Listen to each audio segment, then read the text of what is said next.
Welcome back to Decoding AI for You, the 5-minute deep dive.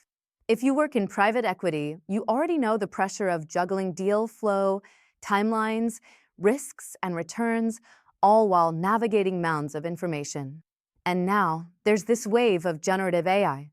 You've probably heard the buzz, but what does it really mean for how we do due diligence and make investment decisions? Well, I've been diving into this, and here's what I've learned. Generative AI isn't just another tech trend. It's becoming a game changer for how we evaluate opportunities and execute smarter, faster investment calls. Let me walk you through it from my own perspective, no jargon, no fluff, just how this is actually working in practice. Let's start at ground zero, due diligence. For me, this is where the value of Gen AI really kicks in. We're talking about going beyond speed. Yes, it accelerates the process, but it also deepens the analysis. Imagine your diligence team equipped with superpowers. That's what it feels like. Take compliance, for example. Normally, someone has to sift through thousands of legal documents to spot red flags. But with Gen AI, it can scan, extract, and highlight key issues at lightning speed, flagging things a human might easily miss. It's like having a compliance analyst that never sleeps and doesn't blink. Another huge time saver is document parsing. Think of the massive data dump that comes with a deal, financials, contracts, reports. Gen AI can organize and extract insights, profitability trends, debt levels, revenue risks, even odd contract clauses, all in a fraction of the time. Not only faster, but with fewer human errors. But this goes beyond extraction, it synthesizes. It starts to connect dots across documents, news sentiment, market data, and builds out a much richer risk profile. That's been a real shift. Instead of drowning in detail, we get clarity and faster. And it doesn't stop at diligence. AI sticks around. With real-time monitoring tools, it keeps tabs on performance metrics and external risks well after the deal closes. It's continuous oversight, more dynamic than a static snapshot. Of course, we've had to learn how to use these tools well. That means training teams and making sure the models stay sharp. And yes, we still rely on expert human judgment. AI doesn't replace it, it augments it. Now, what about the actual investment decision? This is where things get really interesting. Gen AI isn't just handing us info, it's shaping how we decide.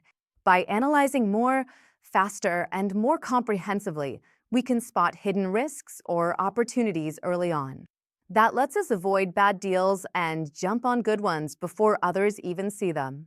And it's proactive too. With predictive modeling, we're starting to use Gen AI like a forecasting engine. It takes in structured and unstructured data, finds patterns, and helps us simulate different market scenarios. We've used it to stress test targets under different economic conditions, say a downturn or a boom, so we're better prepared. It's like having a data-driven crystal ball. Well, almost. AI is also streamlining early-stage screening. Instead of manually evaluating hundreds of deals, the AI filters them based on set criteria so our teams can focus on the complex, high-potential ones. Some tools even suggest value creation levers, where we could optimize operations post-acquisition. And when it comes time to prepare for the investment committee, AI is helping draft those memos by auto-pulling consistent data, structuring the narrative, and highlighting decision-critical points. That's a huge time win for the senior team. We're also seeing it build competitor benchmarks and peer comparisons. One model we used pulled thousands of data points to paint a comprehensive picture of a target's market position. That gave us a clearer view of strengths, risks, and strategy gaps. But let me be honest, this isn't a magic button. There are challenges. Data privacy and compliance are major concerns. We're handling sensitive information, and dumping it into just any AI model isn't an option. Regulations mean we have to be careful and selective. We've had to rethink how we manage and protect data across the firm.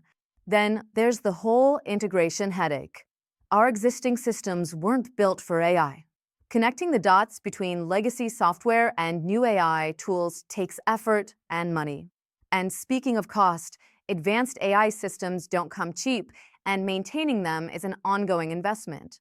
For smaller shops, that can be a real barrier. And let's not forget data quality. If the AI is trained on poor or biased data, the results can be misleading. That's why we've kept humans in the loop. AI helps, but it doesn't make the final call. Having people who understand both private equity and AI, that's gold. But so where's all this heading? We're already seeing diligence becoming more automated, faster, and more reliable. Soon, using Gen AI for deal reviews will be table stakes.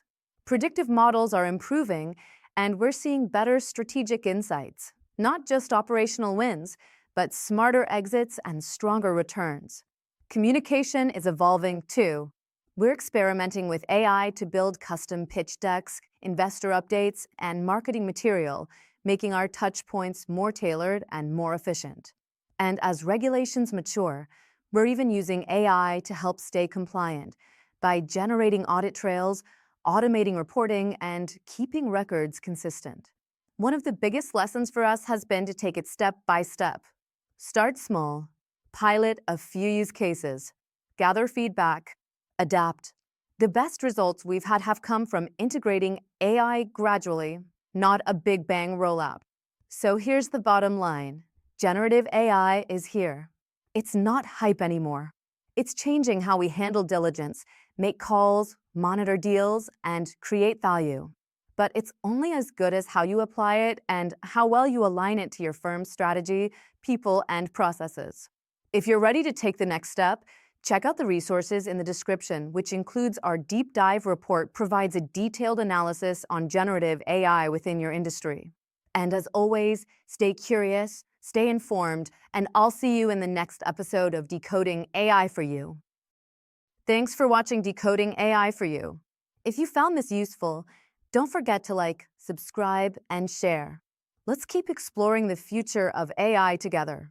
See you next time.